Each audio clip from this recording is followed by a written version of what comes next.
بسم اللہ الرحمن الرحیم۔ السلام علیکم۔ اصل جنگ کیا ہے؟ بیت المقدس تین مذاہب کی مقدس جگہ، مسلمانوں کا قبلہ اول، عیسائیوں کے لیے یسوع کی جائے ولادت، یہودیوں کے لیے ہیکل سلیمانی۔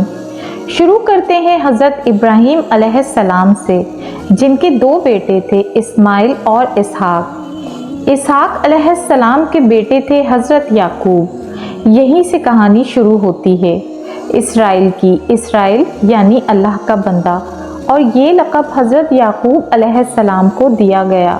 حضرت یوسف علیہ السلام جب کفیل مصر بنے تو آپ کو حکم ہوا کہ اپنے تمام خاندان یعنی آل یعقوب کو مصر بلایا جائے، اور مصر کی سرزمین کا ایک مخصوص حصہ ان کے لیے مختص کیا گیا، اور اللہ کی طرف سے کہا گیا کہ اے آل یعقوب، اس سرزمین میں تمہارے لیے برکتیں ہیں۔ حضرت یوسف علیہ السلام 12 بھائی تھے، اس لیے اللہ تعالیٰ نے ان کے لیے 12 چشمے جاری کیے، اور یوں اس سرزمین کا نام حضرت یعقوب کے لقب سے اسرائیل پڑ گیا، جسے آج یروشلم بھی کہا جاتا ہے۔ آپ کی نسل سے کم و بیش 70,000 انبیاء کرام آئے۔ حضرت یوسف کے بھائی یہودا کی نسل آگے بڑھی تو اس میں سے آنے والے تمام بنی اسرائیلی یہودی کہلائے۔ وقت گزر گیا اور حضرت موسیٰ علیہ السلام کا دور آیا۔ جب فرعون نے مصر کی زمین آپ پر تنگ کی تو بنو اسرائیل کے ساتھ آپ کو مصر سے نکلنا پڑا۔ اس دوران بنی اسرائیل پر اللہ تعالیٰ کی بہت سی کرم نوازیاں بھی ہوئیں، جس میں من و سلوہ، چشموں کی بہتات، مچھلیوں کے شکار کا ذکر قرآن پاک سے بھی ملتا ہے، اور وہیں ہمیں ایک گائے کا ذکر بھی ملتا ہے جس کے لوتھڑے سے مردے نے اللہ کے حکم سے زندہ ہو کر اپنے قاتل کا بتایا۔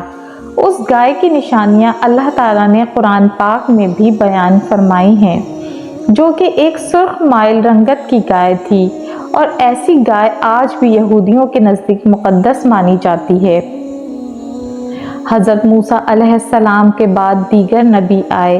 اس دوران حضرت موسیٰ علیہ السلام اور ان کے دور کے کچھ واقعات، تورات، من و سلوہ کا کچھ حصہ بنی اسرائیل نے ایک صندوق میں محفوظ کر لیا۔ یہ اللہ کی طرف سے حضرت آدم کو دیا گیا ایک خاص صندوق تھا، جو نسل در نسل نبیوں کے پاس رہا، جسے قرآن میں تابوت سکینہ کے نام سے پکارا گیا ہے، اور یہ یہودیوں کو اپنی جان سے زیادہ عزیز ہے۔